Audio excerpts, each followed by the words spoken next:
Vážené dámy, vážení páni, srdečne vás vítam pri tomto interviu. Dnes sedí vedľa mňa Michaela Lešník-Taus, expertka na bazálnu stimuláciu pre všetky geriatrické centrá v Gráci a je členkou predstavenstva Rakúskeho spolku bdelej kómy. Pripravila som si pre ňu pár otázok, ktoré najčastejšie dostávam od rodín s pacientmi v bdelej kóme. Čo je pri starostlivosti o pacienta v bdelej kóme zásadne dôležité?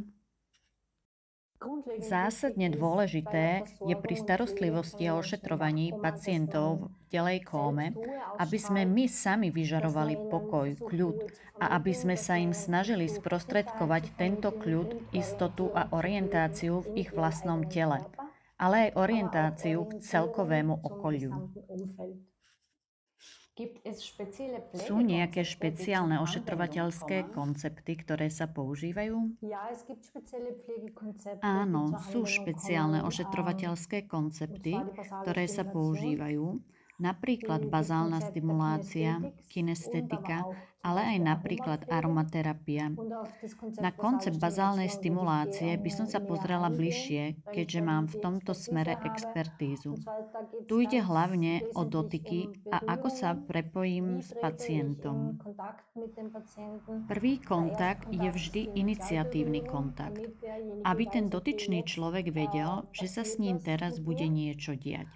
Ešte predtým, ako zmeníme polohu postele alebo pozíciu pacienta, je tu spomínaný prvý dotyk.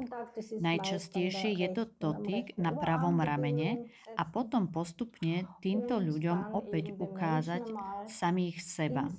To znamená, jemným dotykom najskôr ukážeme pacientovi, tu je tvoja hlava, tu je tvoje telo, až k nohám, a to minimálne 3-krát. Podporiť týchto ľudí vo vnímaní vlastného tela.